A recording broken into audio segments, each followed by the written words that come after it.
कि जॉब परिष्कार की जिम्मेदारी। परिष्कार जिम्मेदारी लेता है आपकी नींव को मजबूत करने की। आप देख सकते हैं कि किस प्रकार से फिजिक्स जैसे टफ सब्जेक्ट को हर्षा मैडम बहुत आसानी से समझा रही हैं। थॉमसन का परमाणु मॉडल, और इस मॉडल को एक उदाहरण के माध्यम से समझा रही हैं, जिससे कि साइंस आप लोगों को बहुत ही आसान लगने लगेगा। थॉमसन का परमाणु मॉडल। थॉमसन ने परमाणु के लिए एक मॉडल बनाया था कि जो थॉमसन ने क्या बताया था कि उन्होंने परमाणु की स्ट्रक्चर किस प्रकार बताई। तो उसके लिए एक थ्योरम दी थी, एक मॉडल बताया था कि जो परमाणु जो होता है वो क्या होता है, एक धनावेशित गोला होता है। जिस प्रकार ये आपका क्या है, ये पूरा एक धनावेशित गोला है, ये पूरा एटम है, और जो इलेक्ट्रॉन जो होते हैं उसके भी अलग अलग जगह पर वहाँ पर धसे हुए रहते हैं। तो इसके लिए उन्होंने एटम के लिए क्या स्ट्रक्चर बताई थॉमसन ने कि जो अपना परमाणु होता है वो एक पूरा क्या है, धनावेशित गोला है, और जो इलेक्ट्रॉन जो है उसके अलग अलग जगह पर धसे हुए रहते हैं। तो देखिए थॉमसन के परमाणु मॉडल के अनुसार परमाणु लगभग 1 एंगस्ट्रॉम त्रिज्या, ये जो यहाँ इसकी जो रेडियस रहेगी वो कितनी रहेगी, 1 एंगस्ट्रॉम त्रिज्या का एक धनावेशित गोला होता है। ये क्या है, पॉजिटिव आपका एक स्फीयर है, और इसमें क्या है कि जो नेगेटिव जो इलेक्ट्रॉन है वो यहाँ पर अलग अलग पॉइंट पर धसे हुए रहते। तो ये स्टेटमेंट दिया था थॉमसन ने। तो इसका अपन एक एग्जांपल देखते हैं। देखो एटम मॉडल का एग्जांपल अपन ने कंसिडर किया है वाटरमेलन से, तरबूज से। जिस प्रकार तरबूज के जो अपन आधा काटते हैं, जो उसका रेड वाला जो पोर्शन होता है वो तो बताता है किसको, वो बताता है पॉजिटिव आयन को, और जो यहाँ पर जो बीज होते हैं वो बीज बताते हैं यहाँ पर नेगेटिव आयन को। तो जो थॉमसन ने जो अपना एटम की स्ट्रक्चर दी थी उसको अपन किसको कंसिडर करके चलते हैं, वाटरमेलन को कंसिडर करके चलते हैं। इसीलिए थॉमसन के परमाणु मॉडल को प्लम पुडिंग मॉडल भी कहते हैं। तो क्या बताया कि एटम क्या है, पॉजिटिव एक स्फीयर है, और जो इलेक्ट्रॉन जो होते हैं उसके अलग अलग बिंदुओं पर धसे हुए रहते हैं। परिष्कार में क्यों है ऐसे शानदार रिजल्ट्स, और ऐसे रिजल्ट्स का रहस्य है यहाँ की क्वालिटी टीचिंग। यहाँ की क्वालिटी टीचिंग जो आपको तैयार करती है आपके रिजल्ट के लिए। आप देख सकते हैं कि किस तरीके से खुशबू मैम क्लासिकल मैकेनिक्स को एक उदाहरण के माध्यम से समझा रही हैं, और ये चीज आपके रिजल्ट को मजबूत बनाएगी। क्लासिकल मैकेनिक्स, मैकेनिक्स का मीन क्या होता है, मोशन। मैकेनिक्स का मीन क्या होता है, मोशन। बट हमने यहाँ एक और वर्ड मेंशन किया है, वो क्या है, क्लासिकल। तो क्लासिकल मैकेनिक्स हम किसे बोलते हैं, जब आपका ऑब्जेक्ट का साइज क्या हो, लार्ज हो। लाइक हमारे पास इमेज है रॉकेट की, यहाँ पे ये इमेज किस चीज को शो कर रही है, रॉकेट लॉन्चिंग को शो कर रही है। तो रॉकेट का साइज क्या है, लार्ज है, और किस चीज को शो कर रहा है, मोशन को शो कर रहा है। इसी वजह से हम इसको क्या बोलते हैं, classical mechanics. Classical mechanics divided into 3 parts. First is static, second is kinematic, and third is dynamic. तीनों में डिफरेंस क्या है, देखते हैं हम इसका डिफरेंस क्या है। फर्स्ट है आपका स्टैटिक। स्टैटिक में आप इमेज देखो, यहाँ पे जो पर्सन है वो क्या कर रहा है, वॉल पे फोर्स अप्लाई कर रहा है, वॉल पे फोर्स अप्लाई कर रहा है, बट वॉल शिफ्ट हो रही है क्या, नहीं हो रही है। देखो यहाँ पे आप खुद जनरल आपके डेली लाइफ में वॉल पे फोर्स लगाओगे तो वो शिफ्ट नहीं होगी। ऐसे ऑब्जेक्ट्स का हम स्टडी कहाँ करते हैं, स्टडी का, जब ऑब्जेक्ट कहाँ हो, रेस्ट पे हो। When your object at rest, then that time what are the calculations and what are the rules applied, all are studied in static. Now kinematic क्या होता है, काइनेमेटिक में आपका ऑब्जेक्ट कैसे होता है, मूविंग स्टेट में। When your object in moving state, bicycle है किस में है, मूविंग स्टेट में है।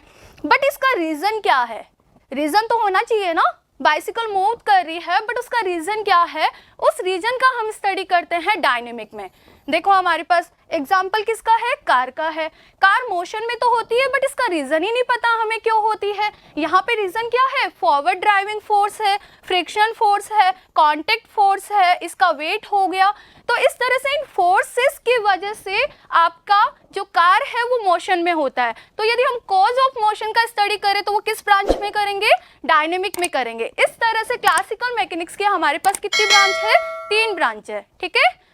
परिष्कार में मिलेगी सिर्फ कामयाबी, और इस कामयाबी के पीछे राज है यहाँ की क्वालिटी टीचिंग का।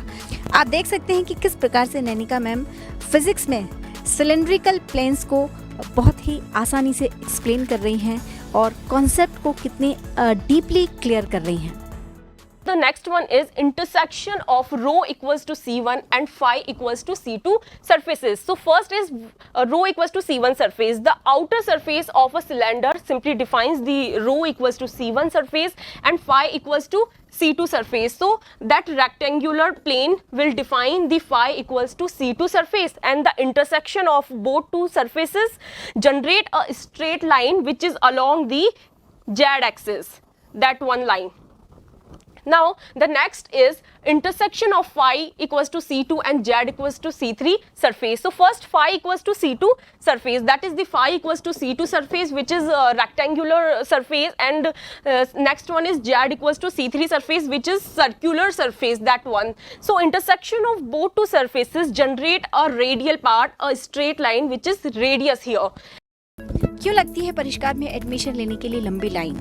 क्यों आना चाहता है बीएससी पढ़ने के लिए हर स्टूडेंट परिष्कार में? क्यों? क्योंकि परिष्कार की बीएससी डिफरेंट है, परिष्कार की बीएससी इंटरेस्टिंग है, परिष्कार की बीएससी इंटरैक्टिव है। आप देख सकते हैं कि किस प्रकार से डॉक्टर सुमित गुप्ता दर्पण और लेंस से बनने वाले प्रतिबिंब को एक प्रकाश किरण के माध्यम से समझा रहे हैं और इतने डीप कॉन्सेप्ट को बहुत ही आसानी के साथ समझा रहे हैं, और यही कारण है कि बीएससी आप लोगों के लिए बहुत आसान बनाता है परिष्कार।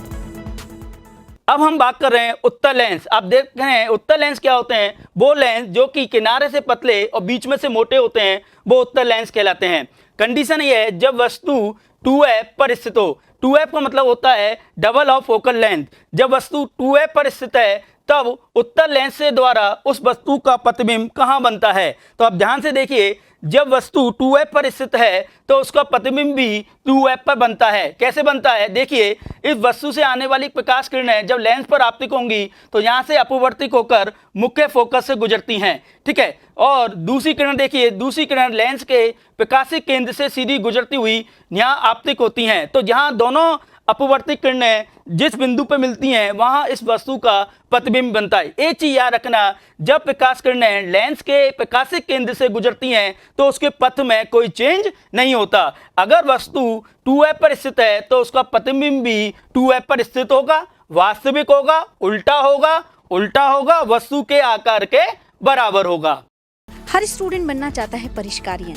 हर स्टूडेंट यहीं पर आकर बीएससी पढ़ना चाहता है। क्यों? क्योंकि यहाँ की मैथ्स डिफरेंट है। यहाँ की मैथ्स प्रिपेयर करती है स्टूडेंट को एनालिटिकल अप्रोच के लिए। आप देख सकते हैं कि किस प्रकार से मनीष जी एक आलेख द्वारा सम्मिश्र संख्या का कोणांक समझा रहे हैं और मैथ्स को बहुत ही चुटकियों में सॉल्व कर रहे हैं। सम्मिश्र संख्या का कोणांक को हम क्या करें कि ग्राफ के द्वारा देखें। तो आइए देखते हैं, एक हमने ग्राफ ड्रॉ किया। सम्मिश्र संख्या कहाँ पढ़ेंगे? देखिए, इस पे क्या होगा? y0। ये क्या है अपना x अक्ष, यहाँ y0, y अक्ष पे क्या x0। तो इसको नाम क्या देते हैं? इसे हम कहते हैं वास्तविक अक्ष अर्थात रियल z, इसे कहते हैं काल्पनिक अक्ष अर्थात इमेजिनरी z। तो प्लेन में कोई बिंदु है P। अब इसके लिए हमें बताना है कि यह P पे अगर हम P को मूल बिंदु से मिला देते हैं तो एंगल कितने डिग्री का बन रहा है और इसका नाम क्या होता है, ठीक है। तो आइए देखते हैं हम क्या करेंगे, इसके डेफिनेशन को देखेंगे। सम्मिश्र संख्या z, इसे हम इस तरह से लिख सकते हैं, z equal to x plus iota y को निरूपित करें हैं किसी बिंदु p x y के द्वारा। तो क्या कह रहे हैं कि z को निरूपित करने वाले दिष्ट रेखा, देखिए यह जो रेखा है उसका x अक्ष की धनात्मक दिशा के साथ बनाया गया कोण, ये वाला जो कोण है ये क्या कहलाता है? कोणांक कहलाता है। इसे हम एम्पलीट्यूड और आर्गुमेंट ऑफ z के द्वारा व्यक्त करते हैं और रिजल्ट क्या होता है? Theta equals to tan inverse y upon x। Friends, ये थी परिष्कार की क्वालिटी की एक छोटी सी झलक। बीएससी, बीए, बीकॉम, बीसीए और साथ ही कंपटीशन की तैयारी के लिए परिष्कार कॉलेज ऑफ ग्लोबल एक्सीलेंस यानी हिंदी मीडियम और परिष्कार इंटरनेशनल कॉलेज यानी इंग्लिश मीडियम के वेल क्वालिफाइड सब्जेक्ट्स एक्सपर्ट्स के द्वारा ये क्वालिटी लेक्चर्स तैयार किए गए हैं। और इस क्वालिटी को लेकर परिष्कार के बहुत सारे विद्यार्थियों ने, लाखों विद्यार्थियों और हजारों कॉलेजेस में मेरिट में अपना स्थान बनाया है। आप भी उस मेरिट में आ सकते हैं और हाँ, गवर्नमेंट जॉब लेकर अपने करियर को ऊँची उड़ान दे सकते हैं। तो दोस्तों, आज ही परिष्कार के दोनों चैनल परिष्कार वर्ल्ड और परिष्कार कॉलेज को सब्सक्राइब कीजिए और हाँ, बेल आइकन पर ज़रूर क्लिक कीजिए जिससे सभी नोटिफिकेशंस आपको मिलते रहें। फ्रेंड्स, हमारे यूट्यूब चैनल पर सब्जेक्ट्स के मॉडल लेक्चर से आपको क्वालिटी का अंदाज़ा खुद ही हो जाएगा और इस क्वालिटी को लेकर के आप IAS, RAS, junior accountant, SSC, railway, bank, पटवार आदि में यदि नौकरी पक्की करना चाहते हैं तो हमारे ऐप परिष्कार वर्ल्ड को आज ही डाउनलोड करिए और हमारे ऐप में अवेलेबल सभी कोर्सेज को लेकर अपनी सही दिशा तय कीजिए।